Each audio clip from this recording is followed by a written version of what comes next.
ये कहानी है छतरपुर गांव की, जहां करिया अपनी पत्नी के साथ रहा करता था। छतरपुर में बारिश ना होने की वजह से जमीनें सूख सी गई थी, जिसके कारण खेतों में अनाज पैदा नहीं होता था और इस वजह से करिया अपनी पत्नी से झगड़ा किया करता था। ये क्या, आज भी सिर्फ चावल खाने में, मैं कब खाऊंगा अच्छा खाना? मुझे कुछ समझ में ही नहीं आ रहा। बड़े आए अच्छा खाना खाने वाले।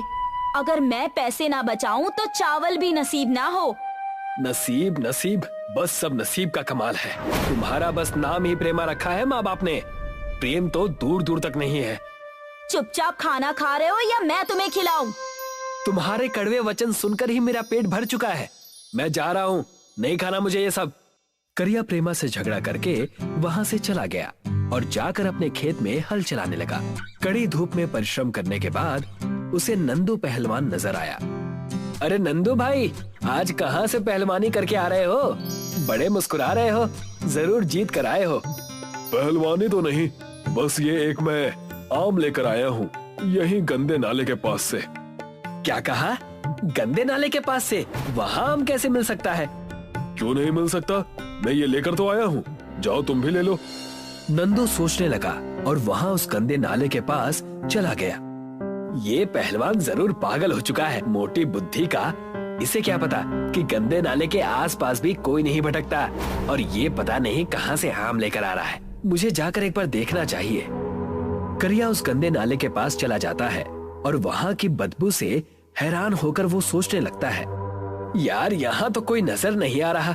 ये नंदू बुड़बक को किसने आम दे दिया? मुझे यहाँ से चलना चाहिए। लगता है वो मुझे बेवकूफ बना गया।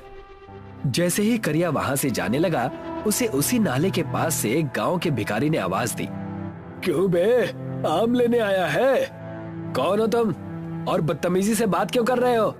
मैंने ही उस पहलवान को आम दिया था, मैं कोई ऐसा वैसा भिखारी नहीं हूँ। अगर तुम मुझे मक्के की रोटी खिलाओगे तो मैं तुम्हें मुंह मांगी चीज दूंगा। मेरे पास चावल खाने के पैसे नहीं है और तुम मक्के की रोटी मांग रहे हो? तो तुम्हारी हालत मुझसे भी खराब है लगता है। भिखारी के इतना कहते ही करिया को क्रोध आने लगा और तब करिया ने भिखारी से कहा, तुम इतना कैसे बोल लेते हो? चलो मैं तुम्हें तुम्हारी मनपसंद मक्के की रोटी खिलाता हूँ। करिया उस भिखारी को लेकर एक छोटे से ढाबे पर गया और वहाँ जाकर उसे मक्के की रोटी खिलाने लगा।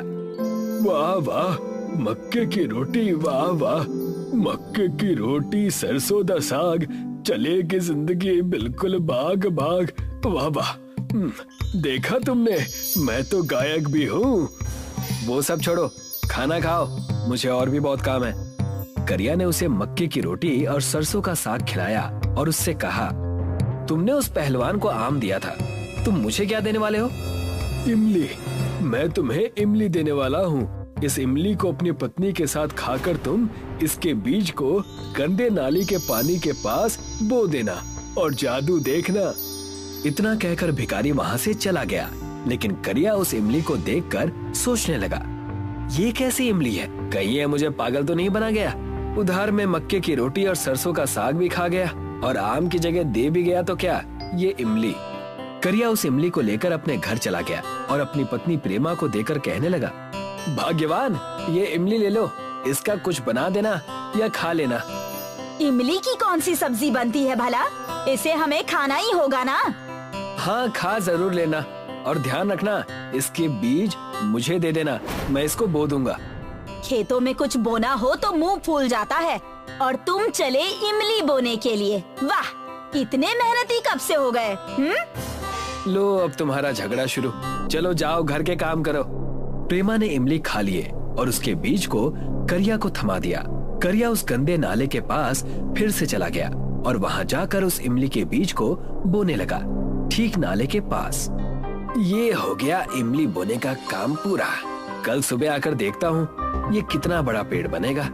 दूसरे दिन सुबह करिया उस इमली के पेड़ के पास गया और वहाँ जाकर दंग रह गया।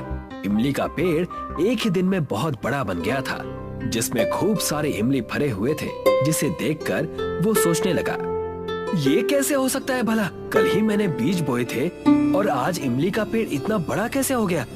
जरूर कोई ना कोई बात तो है और इस पर इतनी सारी इमलियां नजर आ रही हैं। मुझे इमली तोड़ने होंगे।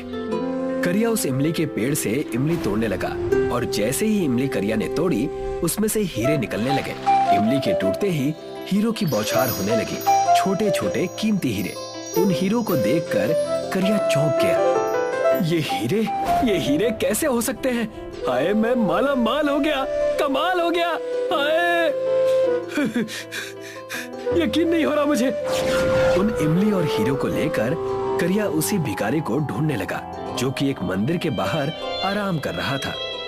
क्यों आ गए ना चौंक कर मेरे पास? लेकिन ये कैसे हो सकता है? इमली के पेड़ से हीरे कैसे निकल सकते हैं? तुम कोई साधारण इंसान नहीं हो, आखिर तुम हो कौन? अरे बाबा, मैं हूँ तो साधारण इंसान ही। तुम्हें और भी हीरे चाहिए हो तो उस गंदे नाले को साफ करो। उस नाले को साफ करके ही मैंने इतना पुण्य कमाया है जिसका मैंने तुम्हें थोड़ा सा हिस्सा बांट दिया। मैं उस नाले की आज ही सफाई करूंगा और अच्छे से करूंगा और सारे हीरे ले जाऊंगा। करिया सारे हीरे और इमली ले जाकर अपनी पत्नी प्रेमा को दे देता है और प्रेमा से कहता है, अब से हमें किसी भी चीज से डरने की या तरसने की कोई जरूरत नहीं है। हमारे पास अब सब कुछ है। हे भगवान, मुझे नहीं पता था कि मेरे इमली के बीज को खाकर फेंकने से इतने हीरे मिल जाएंगे। बचपन से लेकर अब तक करोड़ों का नुकसान हो गया। वो कैसे भाग्यवान? मैं समझा नहीं। मैंने कितने सारे आम और इमली के बीज खाकर बस ऐसे ही फेंक दिए। दोनों हंसने लगते हैं और अपनी जिंदगी उस हीरे की मदद से अच्छी कर लेते हैं। पूरे 1 साल बीत जाने के बाद जब उनके पास हीरे और पैसे नहीं बचते, तब प्रेमा करिया से कहती है, क्यों ना हम दोबारा वहाँ चले, उस नाले के पास। हमारे पैसे भी अब खत्म हो चुके हैं। हम उस गंदे नाले की सफाई करेंगे, पूरी तरह से सफाई, और सारे हीरे दोबारा हासिल कर लेंगे। लेकिन लोग क्या कहेंगे कि करिया और उसकी पत्नी उस नाले की सफाई करने जा रहे हैं? छी छी, मैं नहीं करूँगा ये सब। जी, आपको मेरी कसम। करिया और प्रेमा दोनों ही उस नाले की सफाई करने लगते हैं। लोगों का गिराया हुआ प्लास्टिक कचरा उस नाले में जमा हुआ होता है। वहाँ जाकर पूरे 1 महीने तक सफाई करते हैं, लेकिन उन्हें कुछ भी हासिल नहीं होता, जिससे दोनों चिंतित हो जाते हैं। यहाँ तो हमें अब कुछ नहीं मिल रहा। सारी जमीन, जायदाद, घर सब बेचना पड़ जाएगा हमें, अगर आज भी हीरे नहीं मिले तो। मैंने तुमसे कहा था ना कि हमें कुछ करने की जरूरत नहीं है, लेकिन तुमने मेरी एक ना सुनी। लो देखो, हो गया ना। करिया और प्रेमा ने नाले को पूरी तरह से साफ कर दिया था। जैसे ही वो वहाँ से जाने लगे, करिया की नजर नाले के पानी पर पड़ी और उसने देखा कि नाले के पानी में हीरे तैर रहे हैं। सारे हीरे नाले के पानी के ऊपर आ रहे हैं, जिसे देखकर दोनों झूम उठे। हुर्रे! हीरे मिल गए! हुर्रे! मैंने कहा था ना तुमसे कि हीरे मिल जाएंगे। देखो, हो गया ना। हमने थोड़ी सी प्रकृति क्या साफ की, हमारी जिंदगी बदल गई। अब से हम इन हीरो से मिले पैसों को दान करेंगे और अपना जीवन जिएंगे।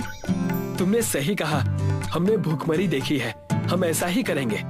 प्रेमा और करिया दोनों ही उस हीरे के नाले की मदद से खुश रहने लगे और लोगों की सेवा करने लगे और अपना जीवन खुशी खुशी बिताने लगे।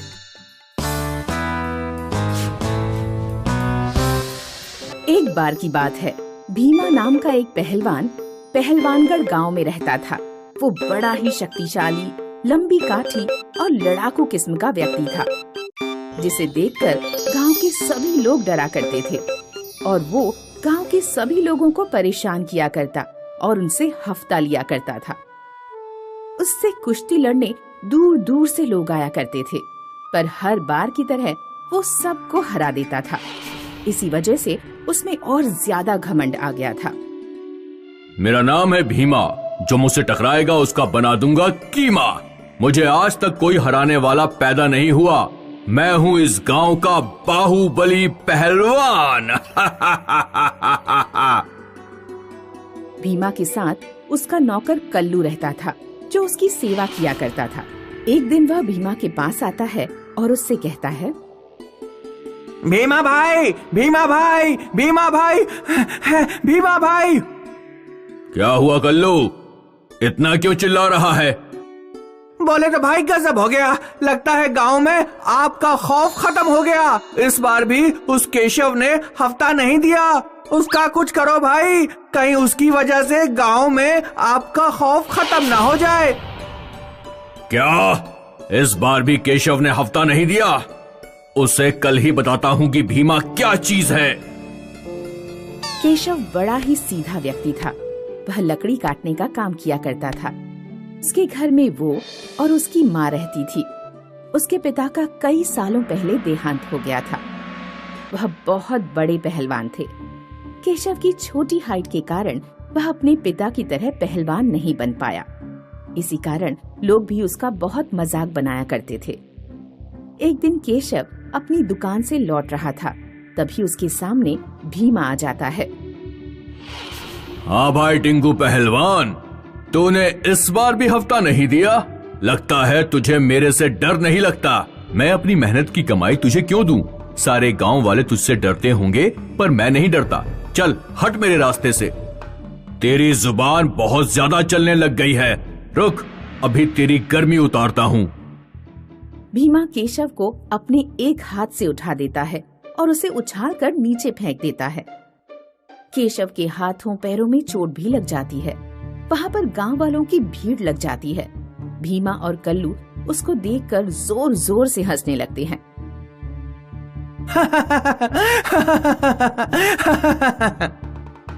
तू मेरा इतना अपमान क्यों करता है? तुझे मैं एक दिन देख लूंगा, इसका बदला मैं जरूर लूंगा। अच्छा, इतनी हिम्मत है तेरे में? चल।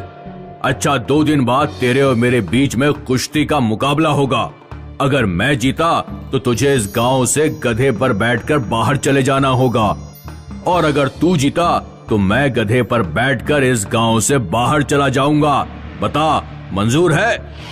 केशव सोच में पड़ जाता है, लेकिन अपने इतने अपमान के बाद वह गुस्से में आकर उसे कुश्ती के लिए हाँ कर देता है। फिर भीमा और केशव अपने अपने घर लौट जाते हैं। केशव के घर पहुंचते ही उसकी माँ उससे पूछती है, अरे बेटा, ये तेरे हाथों पैरों पर चोट कैसे लगी? केशव अपनी माँ को सारी बातें बता देता है। केशव की बातें सुनने के बाद उसकी माँ उससे कहती है, बेटा, ये तूने क्या कर दिया? तू इतने हट्टे कट्टे पहलवान को कैसे हरा पाएगा, और वो भी 2 दिन बाद? केशव को भी अब लगने लगा था कि उसने कुश्ती के लिए हाँ करके गलती कर दी है। केशव जब रात को सो रहा था, उसे सपना आता है। सपने में उसके पिता उससे कह रहे थे, बेटा, तू चिंता मत कर, मैं तेरी उस पहलवान को हराने में मदद करूंगा। तू कुश्ती के मुकाबले वाले दिन इस लंगोट को पहन कर जाना। ये कोई आम लंगोट नहीं है, ये एक जादुई लंगोट है, जिसे पहनने के बाद तू बहुत शक्तिशाली हो जाएगा। जैसे ही केशव सपने में उस लंगोट को पकड़ता है, उसकी आंख खुल जाती है। उठते ही वो अपने मन में कहता है, अरे, ये तो एक सपना था, ऐसा कुछ नहीं है। लेकिन जैसे ही वो अपनी नजरें घुमाता है, उसे अपने बराबर में वही जादुई लंगोट दिखती है जो उसके पिता ने उसे सपने में दी थी। उसे देखकर वो बहुत खुश हो जाता है। वो लंगोट को पहन कर देखता है। उसे पहनने के बाद उसे अपने आप में अलग सी शक्ति महसूस होती है। तभी वह एक डंडा उठाता है और अपने आप पर जोर जोर से मारता है, लेकिन उस पर कोई असर नहीं होता। ये देखकर वो बहुत खुश हो जाता है और अपने मन में कहता है, ये तो सही में एक जादुई लंगोट है भीमा। अब तू मेरे हाथों से नहीं बचेगा, अब तेरा ही बनेगा कीमा। अगले दिन सुबह भीमा और केशव कुश्ती के मुकाबले के लिए मैदान पहुंच जाते हैं। तभी कल्लू जोर जोर से बोलता है, जली को आग कहते हैं, बुझी को राख कहते हैं। जिसे कोई कुश्ती में ना हरा सके उसे भीमा पहलवान कहते हैं। फिर कुश्ती का मुकाबला शुरू होने से पहले भीमा केशव को गुस्से में कहता है, मेरा नाम है भीमा, जो मुझसे टकराएगा उसका बना दूंगा कीमा। मैं हूँ इस गांव का बाहुबली पहलवान, और टिंगू, तुझे तो मैं अपने एक हाथ से पटक पटक कर हरा दूंगा। लोग भी अब सोचने लगे थे कि भीमा के हाथों से आज केशव गया, लेकिन किसी को क्या पता था कि क्या होने वाला है। तभी उन दोनों के बीच मुकाबला शुरू हो जाता है। भीमा केशव को पकड़कर उठाने लगता है, लेकिन वो उठा नहीं पाता। वह अपनी पूरी जान झोंक देता है, लेकिन फिर भी उसे नहीं उठा पाता। सारे लोग चौंक गए थे कि केशव में इतनी ताकत कहाँ से आ गई। भीमा को कुछ भी समझ नहीं आ रहा था कि केशव में इतनी ताकत कहाँ से आ गई। इतने में कि वह कुछ समझ पाता, उससे पहले ही केशव भीमा को पकड़कर कभी इधर फेंकता तो कभी उधर। बस फिर क्या, केशव भीमा को हरा देता है और शर्त के मुताबिक गांव वाले भीमा को गधे पर बैठाकर गांव से बाहर निकाल देते हैं। फिर सारे गांव वाले मिलकर केशव को अपने कंधे पर बैठाकर उसकी प्रशंसा करने लगते हैं। इस तरह केशव गांव वालों को भीमा के अत्याचारों से बचा लेता है।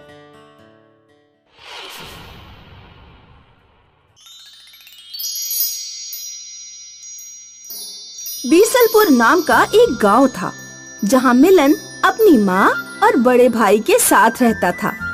माँ, आज क्या बना रही हो? बहुत भूख लगी है। आज मैं मीठे पुए बना रही हूँ, खाओगे तो उंगलियाँ चाटते रह जाओगे। पुए बनाने के बाद मिलन की माँ कंडे थोपने चली गई। मिलन सारे पुए चट कर गया।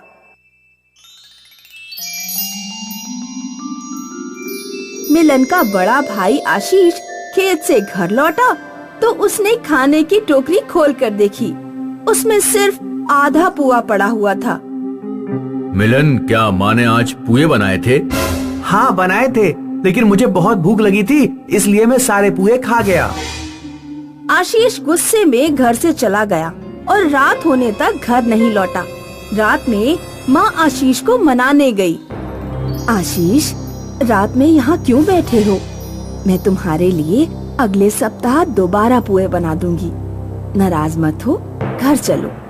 मुझे नहीं खाने पुए हुए। आप सिर्फ मिलन को प्यार करती हो, उसे ही सब कुछ खिला दिया करो। आशीष इस तरह अक्सर अपनी माँ और छोटे भाई से नाराज हो जाया करता था। कुछ वर्षों बाद मिलन और आशीष की माँ नहीं रही और आशीष ने शादी कर ली। मिलन की भाभी यानी आशीष की पत्नी का स्वभाव बहुत बुरा था। वो साबुन से लेकर खाने की चीजों तक सब कुछ छुपा कर रखा करती थी, ताकि मिलन किसी चीज का इस्तेमाल न कर पाए। भाभी, मेरे सिर में जू पड़ गए हैं, थोड़ा शैम्पू दे दो। नहीं मिलेगा शैम्पू। तुम्हारे भैया इतनी मेहनत से कमाते हैं और तुम यहाँ निकम्मे बने राजाओं की तरह जीवन जीते हो। पढ़ाई लिखाई छोड़ो और खेत पर जाकर काम किया करो। मिलन की भाभी सोचती थी कि अगर किसी तरह मिलन को घर से निकाल दिया जाए तो आगे जाकर जमीन का बंटवारा नहीं होगा और सारी जमीन उसके पति की हो जाएगी। एक सुबह मिलन की भाभी ने मिलन से कहा, मिलन, अभी तुम्हारे स्कूल की छुट्टियां चल रही हैं। मेरा एक काम कर दो, रक्षाबंधन आने वाला है, मेरे भाई के गांव में राखियां पहुंचा दो। मिलन खुशी खुशी राखियां पहुंचाने के लिए तैयार हो गया। भोले भाले मिलन को पता ही नहीं था कि रास्ते में गंगा नदी पड़ती है और बारिश के मौसम में नदी में बाढ़ आना आम बात है। मिलन ने एक नाव किराए पर ली और नदी पार करने लगा। आकाश में काले बादल पहले ही छाए हुए थे। अचानक घनघोर वर्षा शुरू हो गई और नदी में बाढ़ आ गई। नाव पलट गई। फिर मिलन को होश ही नहीं रहा कि नदी की लहरों ने उसे कहां-कहां पटका।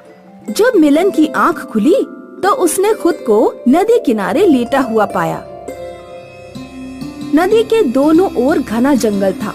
मिलन को कुछ समझ नहीं आया कि वो कहाँ जाए। वो वहीं बैठकर रोने लगा। जब रात हुई तो मिलन ने आग जला ली, लेकिन खाने के लिए उसके पास कुछ नहीं था। बाढ़ में कहीं से एक पटा और बेलन बहकर आ गए थे।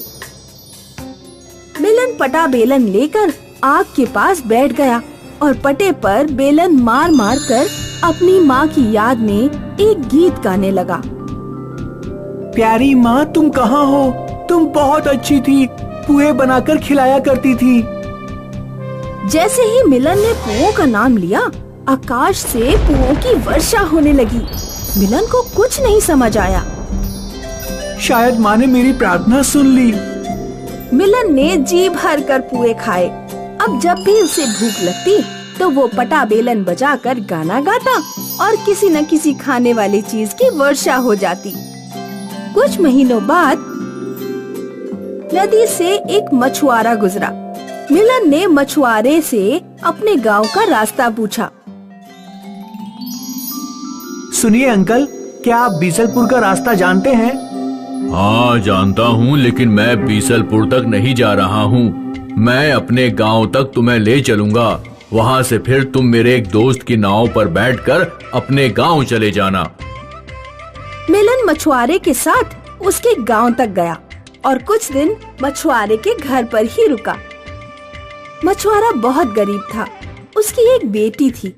उसके घर खाने के लाले पड़े हुए थे। मिलन ने जादुई पटा बेलन से मछुआरे के घर पकवानों की बरसात कराई। बेटे, अगर तुम मेरी बेटी से विवाह कर लो तो मैं तुम्हारा एहसान कभी नहीं भूलूंगा। मिलन ने मछुआरे की बेटी से शादी कर ली और कुछ दिनों बाद अपने घर लौट आया। मिलन की भाभी इतने महीनों बाद मिलन को जिंदा देखकर चौंक गई, लेकिन फिर रोने का नाटक करने लगी। देवर जी, भगवान का शुक्र है कि आप सही सलामत हैं। हमारे मन में तो न जाने कैसे कैसे ख्याल आ रहे थे। बहुत सुंदर देवरानी लेकर आए हो। भाभी, मैं तो भूखा मर गया होता। वो तो ये कहो कि माँ के आशीर्वाद से मुझे ये पटा बेलन मिल गया। बेलन को पट्टे पर मारते हुए जिस भी चीज का नाम लो उसकी बारिश होने लगती है। एक दिन जब मिलन अपनी पत्नी के साथ बाजार घूमने गया हुआ था तो भाभी ने जादुई पटा बेलन उठा लिया और अपने कमरे में ले गई। खैर, ये बेवकूफ मिलन अपने साथ एक चीज तो काम की लाया। इस पटा बेलन से मैं सोने के हार, साड़ियाँ और सोने के कुंडलों की बारिश कराऊंगी।